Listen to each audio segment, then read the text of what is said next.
हैं एक्सरसाइज 11.2। ठीक है, पहला क्वेश्चन मैंने आपको बता दिया है, तो दोबारा बताने की जरूरत है क्या? नहीं ना, दोबारा तो बताने की जरूरत नहीं है। ठीक है, लेकिन फिर भी एक बार पढ़ दे रहे हैं ताकि कवर हो जाए। Which of the following are in inverse proportion? कौन से ऐसे केस हैं, इसमें 5 केस आपको दिए गए हैं, 5 में से ऐसा कौन सा केस है जो इनवर्स प्रोपोर्शन में है? ठीक है, तो पहला लिखा गया है the number of workers on a job and the time to complete the job.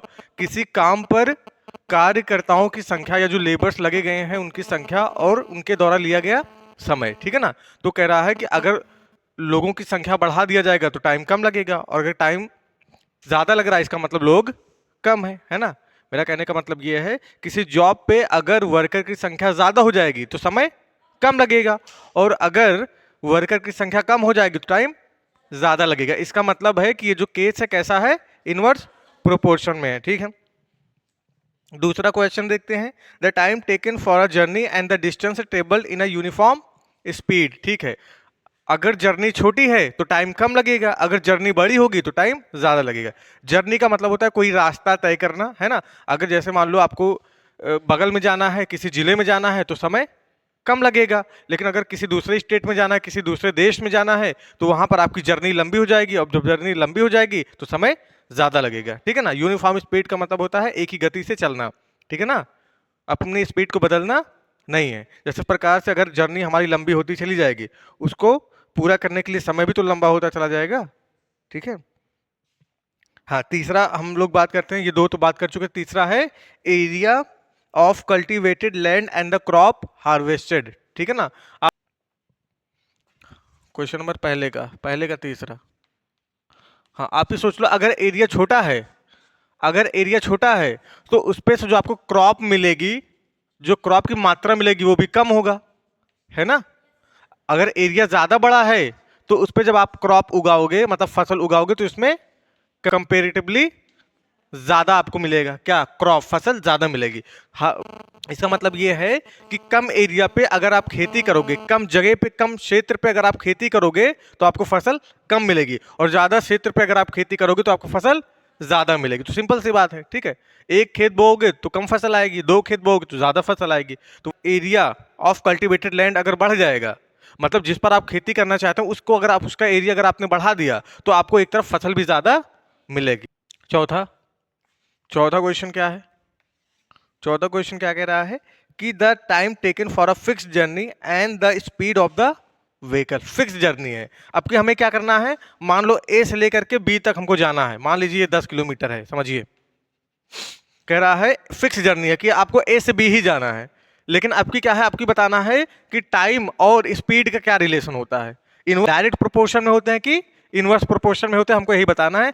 आपके हमें डिस्टेंस जो है वो बराबर दिया गया है, वो बदलना नहीं है। आप अगर स्पीड आपने ज्यादा कर दिया, अगर आपने इसी डिस्टेंस को कवर करने के लिए स्पीड ज्यादा कर दिया तो उस टाइम जो टाइम लगेगा आपको कम लगेगा, और अगर आपने स्पीड घटा दिया तो आपको टाइम ज्यादा लगेगा। इसका मतलब क्या है, ये कैसे प्रोपोर्शन में है, इनवर्स प्रोपोर्शन में। कैसे प्रोपोर्शन में है, इनवर्स प्रोपोर्शन में। बात समझ में आ गई, आसान है। पांचवा question, the population of a country and the area of the land पर पर्सन। वीडियो चलाया था मैंने शुरू में। ठीक है, पांचवा, the population of a country and the area of land पर पर्सन। तो क्वेश्चन आपको समझा रहा है कि अगर मान लीजिए किसी देश में, जैसे ये कोई देश है, देश का एरिया है, ठीक है ना, कोई देश है, ये देश का एरिया है, तो अगर मान लेते हैं इस देश में 12 लोग हैं, अगर इस देश में 12 लोग हैं तो सबको इतना इतना एरिया आएगा, हर एक इंसान के लिए एक ऐसा, एक डिब्बा, दो डिब्बा, ऐसा एरिया आएगा, है ना। पहला डिब्बा एक इंसान के लिए, दूसरा डिब्बा दूसरे इंसान के लिए, बराबर बराबर आएगा। लेकिन कह रहा है कि अगर इंसानों की संख्या बढ़ जाएगी उस कंट्री में तो देखिए एरिया छोटा नहीं हो जाएगा, अब इसमें हमको 15 डिब्बा करना पड़ेगा। समझ रहे हो ना, अगर किसी कंट्री में पॉपुलेशन बढ़ जाएगी तो area for one person, area for each person कम हो जाएगा। समझे कि नहीं समझे? आपका परिवार ही है, मान लो आपके परिवार में मान लीजिए 10 रूम है, ठीक है ना, 10 लोग हैं तो 10 रूम है, अगर मान लो 20 लोग हो गए तो हर एक रूम को आधा करना पड़ेगा। समझ रहे हो ना, हर एक रूम को आधा करना पड़ेगा। तो यही है कि किसी कंट्री में अगर पॉपुलेशन बढ़ जाएगी तो एरिया फॉर पर पर्सन या एरिया फॉर वन पर्सन कम हो जाएगा। ठीक है ना, एरिया कम हो जाएगा। क्वेश्चन नंबर दूसरा। दूसरा क्या है, कह रहा है in a television game show the prize show, हाँ टेलीविजन गेम शो, एक टेलीविजन गेम शो हुआ, उसमें जो प्राइज मनी था वो 1 लाख रुपए था, ठीक है ना। To be divided equally among the winners, complete winner जो भी है देख लीजिए उसमें जो भी लिखा है, इसकी हिंदी आपको समझा देते हैं कि एक टेलीविजन शो हुआ, थोड़ा ऊपर लिखना पड़ेगा, एक टेलीविजन शो हुआ, उसमें क्या है 1 लाख रुपए प्राइज मनी है, कितना है प्राइज मनी, कितना है 1 लाख रुपए है, ठीक है ना। चलिए, और ये किसके लिए है, ये जो विनर्स होंगे उस गेम में उनके लिए है, विनर्स के लिए है, किसके लिए है, विनर्स के लिए है, ठीक है। 1 लाख रुपए बांटना है और विनर्स में बांटना है, तो आप ही सोच लो कि अगर एक विनर होगा तो ये पूरे पूरे उसको 1 लाख रुपए मिल जाएंगे, ठीक है ना। अगर दो विनर होंगे तो सबको कितना कितना मिलेगा, 1 लाख मिलेगा, अगर एक लोग हैं तो 1 लाख, अगर दो लोग हैं तो सबको कितना मिल जाएगा, 50-50 के, मतलब 50-50 हजार। अरे बात समझ में, तो देखिए जैसे जैसे विनर्स की संख्या बढ़ रही है ना, तो prize money for each winner कम होता चला जा रहा है ना। अरे बात समझ में कि अगर विनर्स की संख्या बढ़ जाएगी तो हर एक विनर के लिए जो प्राइज मनी होगा वो कम हो जाएगा, बात समझे। तो ये कैसे प्रोपोर्शन में है, इनवर्स प्रोपोर्शन में है ना। हाँ, तो पहले तो क्वेश्चन यही आपको समझना है कि ये कैसा है, इनवर्स प्रोपोर्शन में है।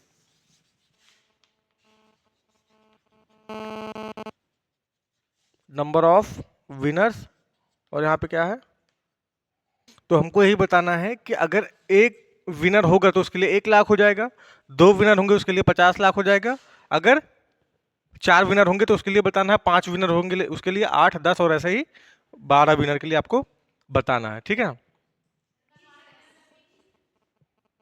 20 है ना, लास्ट में 20 है, ठीक है, ठीक है। लिखिए, as the number of winners, as the number of winners increases, as the number of winners increases, prize money for each winner,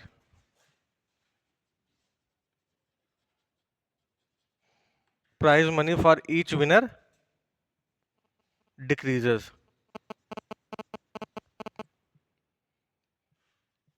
समझ रहे हो ना, जैसे जैसे विनर्स की संख्या बढ़ जाएगी prize money for each winners कम हो जाएगी, ठीक है। सो इसलिए this is a case of, this is a case of inverse proportion, ठीक है ना। अगर इनवर्स प्रोपोर्शन का केस है तो इसको हम मान लेते हैं, यहाँ पे चलिए ये x है 1 है, ये x2 है, ये x3 है, ये x4 है, यहाँ पे x5 है, ठीक भैया। इनवर्स प्रोपोर्शन में मैंने आपको बताया है, क्या बताया है कि ये सब इसका और इसका गुणा, इसका और इसका गुणा दोनों बराबर होता है, ठीक है। कहने का मतलब है कि 1 × 1 लाख, देखिए बराबर होना चाहिए किसके, 4 × x1 के, समझ रहे हो। 1 × 1 लाख बराबर होगा 4 × x1, ठीक है।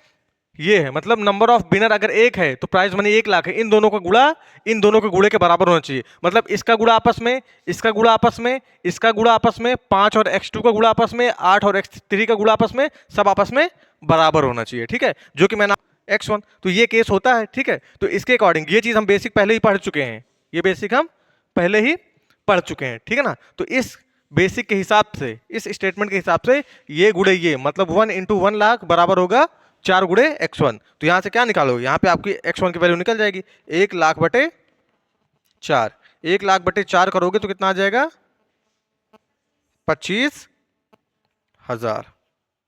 ये मतलब अगर लोगों की संख्या, सॉरी अगर विनर की संख्या 4 हो जाएगी तो हर एक विनर को कितने मिलेंगे, 25,000, हर एक विनर को 25,000। उसी प्रकार आप इसका लगा सकते हैं फॉर x1, तो x1 के लिए आप ऐसे कर सकते हैं कि 1 × 1 लाख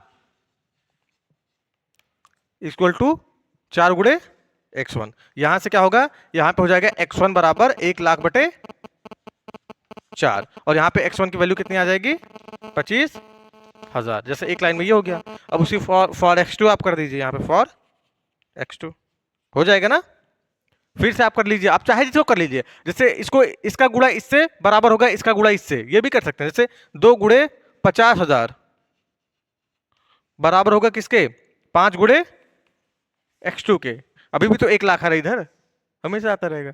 तो क्या होगा यहाँ पे x2 की वैल्यू कितनी होगी, x2 की वैल्यू आ जाएगी 2 × 50,000 और नीचे कितना आ जाएगा 5। ये 5 इधर जाएगा ना, डिवाइड में हो जाएगा तो बस 5। अब देखो 5 × 10 = 50, तो यहाँ पे आ गया 10,000 और 10 × 2 तो मतलब आ गया 20,000। समझ रहे हो, आसान है ना, क्या दिक्कत इसमें। इसी प्रकार फॉर x3 आप निकाल लीजिए, फॉर x4 निकालिए, फॉर x5 निकालिए, ठीक है। तो ये सब आप खुद से कर लीजिएगा, अरे बात समझ में। तो इसको इतना। क्वेश्चन नंबर तीसरा हम लोग देखते हैं, क्वेश्चन को पढ़िए ध्यान से। Rahman is making a wheel using spokes, spokes मतलब होती हैं तीलियां, स्पोक्स मतलब तीलियां, ठीक है। रहमान एक चक्र बनाता है या पहिया बनाता है जिसमें तीलियों का इस्तेमाल करता है। He wants to fix equal spoke in such a way that the angle between any pair of consecutive spokes are equal, है ना। वो इस प्रकार पहिया बनाना चाहता है तीलियों को सेट करके कि दो लगातार तीलियों के बीच में जो एंगल हो वो सेम हो, क्या हो, सेम हो, इक्वल हो, ठीक है ना। इसके बीच में और इसके बीच में एंगल सेम हो, लगातार दो कॉन्जिक्यूटिव स्पोक्स के बीच में सॉरी एंगल्स क्या हो, सेम हो, दो तीलियों के बीच में एंगल सेम होना चाहिए। In such a way spokes are equal, help him by completing the following table. Help him का मतलब होता है सॉल्व करना है, ठीक है ना। कैसे करेंगे हम देखते हैं। तो इसमें दिया गया है नंबर ऑफ स्पोक्स 4 हैं, 6 हैं, 8 हैं, 10 हैं, फिर 12 हैं। हम टेबल बनाते हैं भैया, देखो बस, ओके। तो 12 हैं, अगर 4 हैं तो उनके बीच में कितने हैं एंगल्स, 90-90 हैं। कितने हैं, 90-90 डिग्री, ठीक है। अगर 4 तीलियां हैं तो 90-90 हैं सबके बीच में एंगल, और अगर 6 हैं तो कितने हैं, 60 डिग्री, ठीक है। अगर x है तो हमको बताना है, तो हम मान लेते हैं चलो x1 होगा, यहाँ पे x2 होगा और यहाँ पे x3, ये एंगल्स होंगे, ठीक है ना। As the number of spokes in the wheel increases,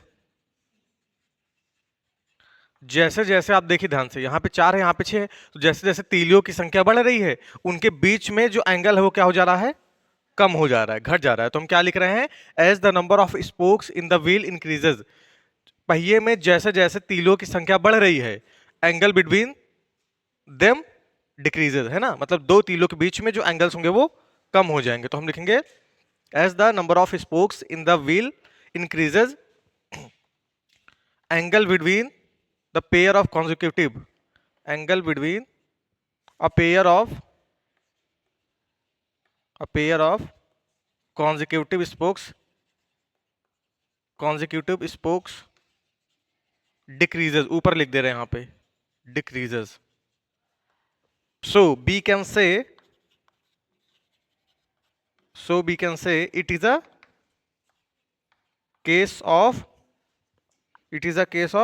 is a case of inverse proportion, ठीक है। अगर इनवर्स प्रोपोर्शन का केस है, इसका मतलब ये होगा कि 4 × 90 डिग्री बराबर होगा 8 × x1, हाँ या ना, ठीक है। फिर ऐसे सॉल्व कर लो जैसे किया था। तो x1 की वैल्यू कितनी आ गई, x1 की वैल्यू आ जाएगी 4 × 90, मतलब 4 × 90 डिग्री बटे 8, ठीक है ना। इसको सॉल्व करोगे तो हो जाएगा 4 1 4, 4 2 8, और इसको काटोगे तो हो जाएगा 45 डिग्री। कितना हो जाएगा, तो आंसर आ गया हमारा 45 डिग्री। यहाँ पे इसकी वैल्यू कितनी हो जाएगी, 45 डिग्री, ठीक है ना। उसी प्रकार x3 हमको निकालना है, फॉर x2 फिर से वही चीज आप लगा सकते हो। अब आप इसको भी ले सकते हैं, जैसे आपकी मर्जी, मैं इसको ले ले रहा हूँ। 60 × 6 degree is equal to 10 × x2, वहाँ x3 लिख दिया है, यहाँ x2 रहेगा, तो बस फिर वैसे ही सॉल्व करना है। यहाँ पे x2 की वैल्यू क्या आ जाएगी, देखो x2 बराबर क्या होगा, 6 × 60 और इसको 10 जाके डिवाइड करेगा, है ना। तो x2 की वैल्यू हो जाएगी 6 × 60 डिग्री बटे 10, 10 × 60 हो जाएगा, यहाँ 6 आ जाएगा, और 6 6 30, तो कितना हो जाएगा 36 डिग्री। तो इसकी वैल्यू कितनी आ गई 36 डिग्री। उसी प्रकार क्या निकालना आपको, फॉर x3 निकाल लीजिए। हाँ कोई भी आप ले लीजिए, फिर से ले ले रहे हैं यही 6 × 60 डिग्री। कोई आप दो पेयर्स ले सकते हैं, एक आपको लेना पड़ेगा नंबर ऑफ स्पोक्स और दूसरी तरफ आपको लेना पड़ेगा पेयर ऑफ जो एंगल है ना, पेयर ऑफ स्पोक्स के बीच में जो एंगल्स हैं, तो इन दोनों को गुणा करके किसी भी दो को गुणा करके इक्वेट करा दीजिए, आपको वहां से वैल्यू निकल जाएगी। तो 6 × 60 इज इक्वल टू 12 × x3। फिर ये हो जाएगा x3 बराबर 6 × 60 डिग्री, नीचे कितना आ जाएगा 12। 12 का पहाड़ा आप पढ़ेंगे तो 12 पंचे 60, कितना आ जाएगा 30 डिग्री। हाँ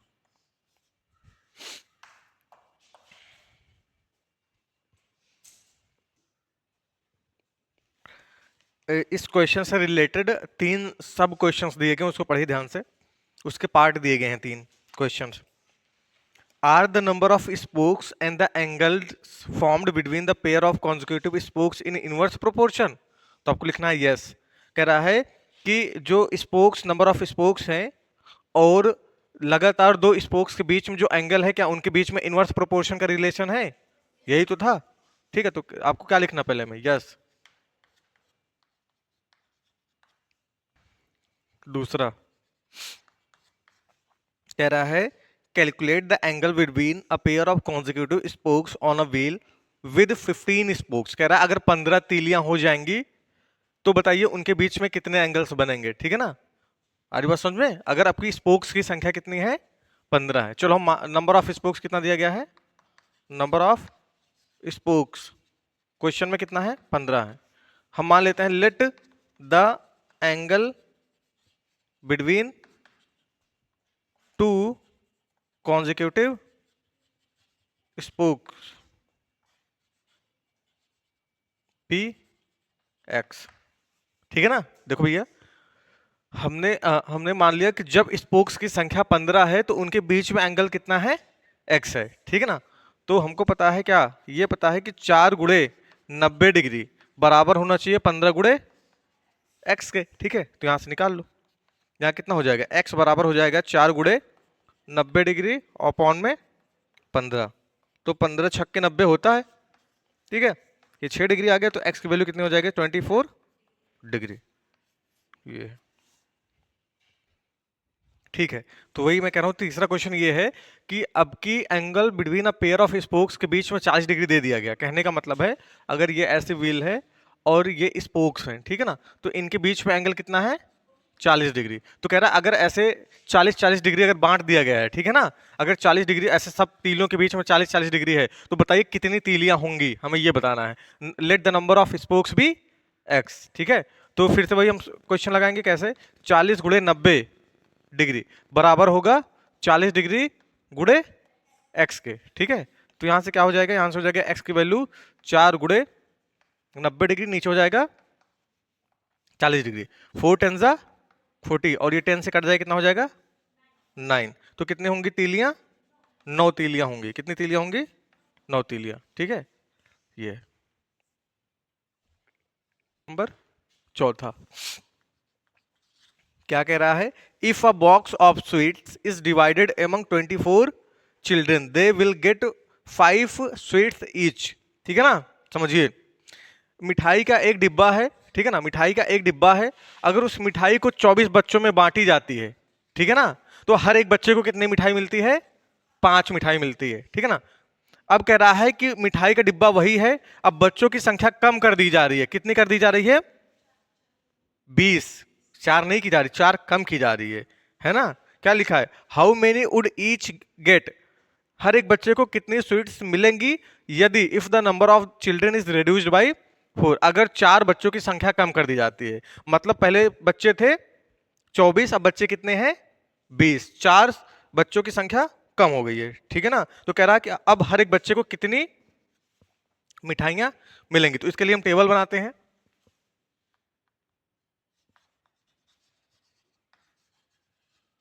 table for the given question या information.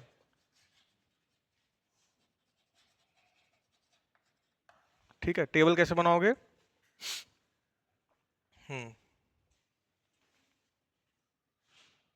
Number of children,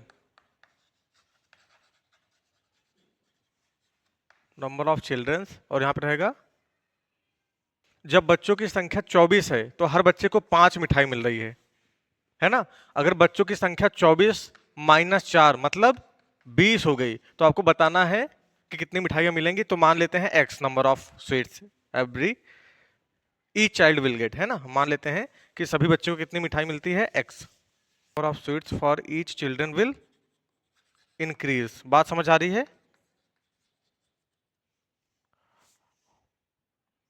increase.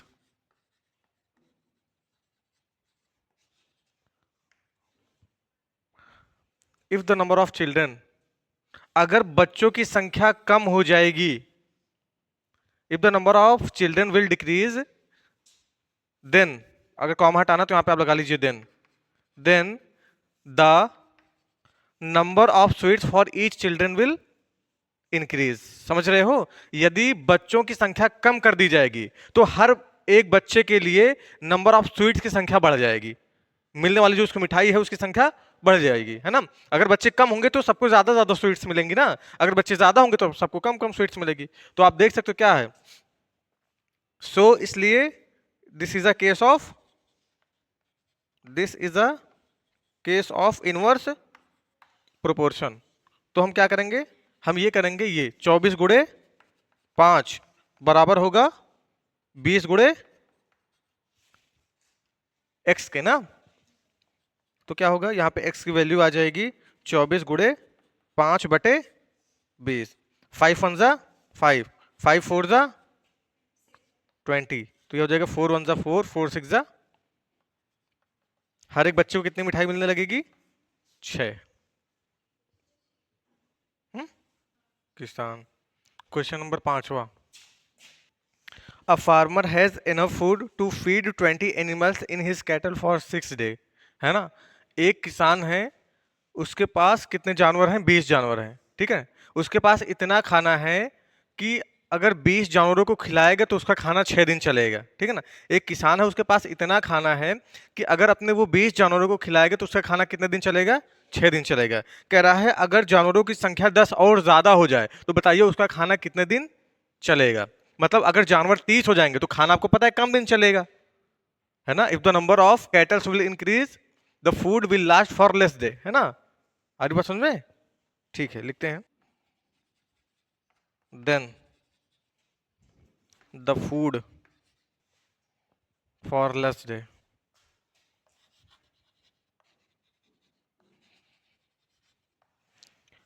यदि जानवरों की संख्या बढ़ा दी जाएगी उसके कैटल में, कैटल का मतलब होता है जानवरों का जो समूह होता है जहां पे जानवर रहते हैं, अगर झुंड में एनिमल्स की संख्या बढ़ा दी जाएगी तो जो खाना चलेगा, the food will last for less day, खाना कम दिन चलेगा, ठीक है। तो अकॉर्डिंग टू दिस हम ये कह सकते हैं, this is a case of, this is a case of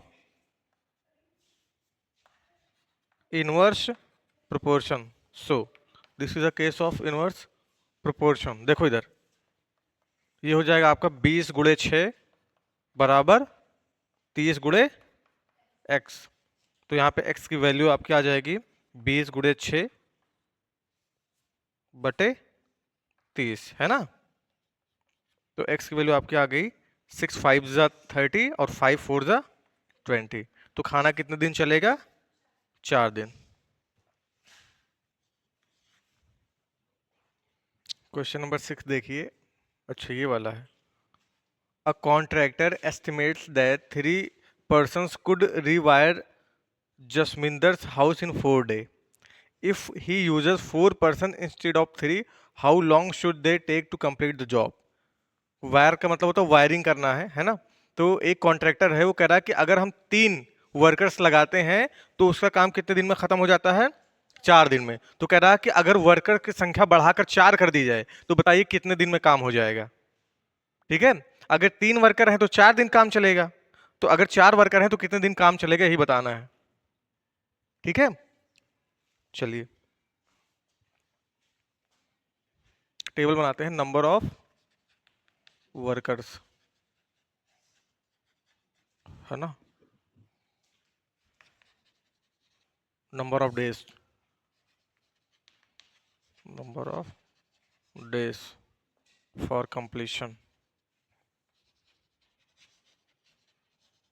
completion the job.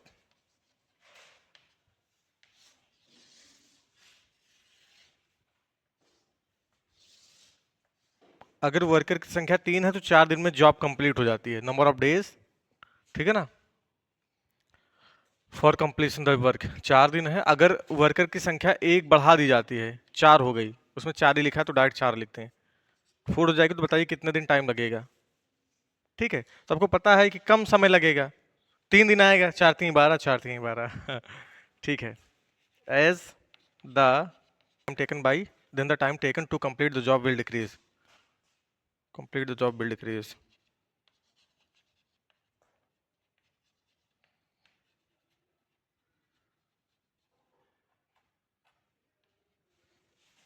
So this is a case of inverse proportion. हाँ, इसको थोड़ा कंप्लीट कर देते हैं। This is the case of inverse proportion, ठीक है। तो आपको पता है according to this question 3 into 4 बराबर होगा 4 इंटू एक्स के, ठीक है। तो यहाँ पे एक्स की वैल्यू आ जाएगी 3 गुणे 4 बटे 4 से 4 कट गया, तो एक्स की वैल्यू कितनी आ गई 3।